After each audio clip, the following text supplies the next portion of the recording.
ഇനി നേരെ പോകുന്നത് വയനാട്ടിലേക്കാണ്. അവിടെ മുണ്ടക്കൈ ചൂരൽമല ദുരന്തബാധിതർക്കായി മുസ്ലിം ലീഗ് നിർമ്മിച്ചു നൽകുന്ന ഭവനങ്ങളുടെ ആദ്യഘട്ട താക്കോൽദാനം ഇന്ന് നടക്കും. 51 വീടുകളുടെ നിർമ്മാണമാണ് പൂർത്തീകരിച്ചിരിക്കുന്നത്. വൈകിട്ട് 4 മണിക്ക് മുസ്ലിം ലീഗ് സംസ്ഥാന അധ്യക്ഷൻ പാണക്കാട് സയ്യിദ് സാദിഖ് അലി ശിഹാബ് തങ്ങൾ താക്കോൽദാനം നിർവഹിക്കും. പ്രിയങ്ക ഗാന്ധി MP ഉൾപ്പെടെയുള്ളവർ പരിപാടിയിൽ പങ്കെടുക്കും. ഫൈസൽ നെടുമ്പാല വയനാട്ടിൽ നിന്ന് വിവരങ്ങൾ നൽകും. ഫൈസൽ, അങ്ങനെ മുണ്ടക്കൈ ദുരന്തബാധിതർക്ക് ഒരു ആശ്വാസമാവുകയാണ്. 51 വീടുകൾ അവർക്കിന്ന് താമസിക്കാനും താക്കോൽദാനമൊക്കെ ഏറ്റുവാങ്ങാനും കഴിയുമെന്നുള്ളതാണ്. മുസ്ലിം ലീഗ് നിർമ്മിച്ച ഭവനങ്ങളുടെ താക്കോൽദാനമാണ് ഇന്ന് നടക്കാനിരിക്കുന്നത്. അപ്പോൾ എത്രത്തോളം സന്തോഷവും ആശ്വാസവും അവിടെയുള്ളവർക്കുണ്ടാകുമെന്ന് കൂടി അറിയേണ്ടതുണ്ട്. എന്തൊക്കെ പരിപാടികളാണ് ഇന്ന് പ്ലാൻ ചെയ്തിരിക്കുന്നത്? എത്ര മണിക്കാണ് ഈ താക്കോൽദാനം നടക്കുക? ഫൈസൽ.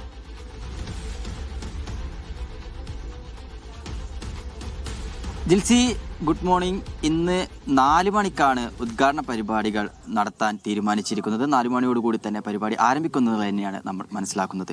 മുസ്ലിം ലീഗിനെ സംബന്ധിച്ചിടത്തോളം ദുരന്തബാധിതർക്ക് മുസ്ലിം ലീഗ് കൊടുത്ത വാക്ക് പാലിക്കപ്പെട്ടിരിക്കുന്നു. ആദ്യഘട്ടത്തിൽ 51 വീടുകളാണ് നിർമ്മാണം പൂർത്തീകരിച്ച് താക്കോൽ കൈമാറാനിരിക്കുന്നത്. മേപ്പാടി പഞ്ചായത്തിലെ വെള്ളിത്തോട് പ്രദേശത്ത് 11.5 ഏക്കർ ഭൂമിയാണ് ദുരന്തബാധിതരുടെ ഈ ഒരു ഭവന നിർമ്മാണ പദ്ധതിക്കായി മുസ്ലിം ലീഗ് ഏറ്റെടുത്തത്. തുടക്കത്തിൽ തന്നെ ഏറെ വിവാദങ്ങൾ ഈ ഭൂമി ഏറ്റെടുക്കുന്നതുമായി ബന്ധപ്പെട്ട് ഉണ്ടായിരുന്നു. പ്ലാന്റേഷൻ ഭൂമിയാണെന്നത് അടക്കമുള്ള കാര്യങ്ങൾ പറഞ്ഞുകൊണ്ട് ഒരുപാട് വൈകിയാണ് മുസ്ലിം ലീഗ് ഒരു നിർമ്മാണ പ്രവർത്തനങ്ങളുടെ ഭാഗമായിട്ടുള്ള തറക്കല്ലിടൽ നിർവഹിച്ചത്. സെപ്റ്റംബർ മാസത്തിലായിരുന്നു തറക്കല്ലിടൽ. പക്ഷെ അതിനുശേഷം ഇങ്ങോട്ട് 5 മാസം കൊണ്ടാണ് ഈ 51 വീടുകളുടെ നിർമ്മാണം പൂർത്തീകരിച്ചിരിക്കുന്നത്. വളരെ മനോഹരമായി തന്നെ ദുരന്തബാധിതരെ സംബന്ധിച്ചിടത്തോളം അവർക്ക് ഏറ്റവും ആശ്വാസകരമാകുന്ന തരത്തിൽ തന്നെയാണ് ഈ വീടുകളുടെ നിർമ്മാണങ്ങളൊക്കെ തന്നെ പൂർത്തീകരിച്ചിട്ടുള്ളത്. എടുത്തു പറയേണ്ട ചില കാര്യങ്ങളുണ്ട്. അതെന്താണെന്ന് വെച്ചാൽ വീടുകളുടെ കൈമാറ്റം നടക്കുന്നതോടുകൂടി തന്നെ ഈ വീട്ടിലേക്ക് ആവശ്യമായ ഫർണിച്ചറുകൾ ഉൾപ്പെടെ നൽകുന്നു എന്നുള്ളതാണ് ഏറ്റവും പ്രധാനമായി നമ്മൾ എടുത്തു പറയേണ്ടത്. 3 ബെഡ്റൂം, അതുപോലെ 2 ബാത്റൂം,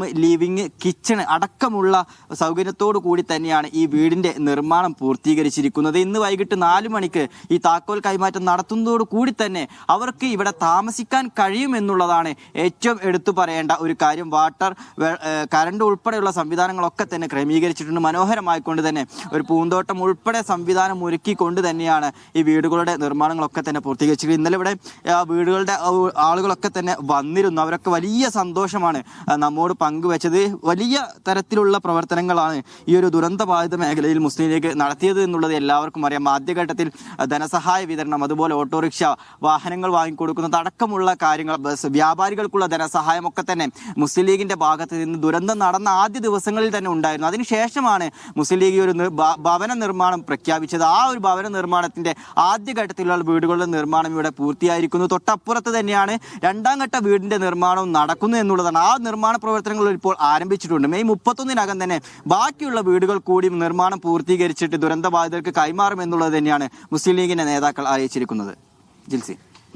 ശരി, ഫൈസൽ നെടുമ്പാലയാണ് വിവരങ്ങൾ നൽകിയത്. വളരെ മനോഹരമായ വീടുകൾ അവർക്കായി തയ്യാറാക്കിയിരിക്കുന്നു. ദുരന്തത്തിലെല്ലാം നഷ്ടപ്പെട്ടു പോയവർക്ക് വീണ്ടും പ്രതീക്ഷയാവുകയാണ്. പുതിയ ജീവിതം കരുപിടിപ്പിക്കാനുള്ള അവസരമാണ്. വലിയ സന്തോഷമുള്ള കാഴ്ചകൾ കൂടിയാണ് തൃക്കൈപ്പറ്റയിൽ നിന്ന് കാണാനാകുന്നത്. ഫൈസൽ നെടുമ്പാലയാണ് വിവരങ്ങൾ നൽകിയത്.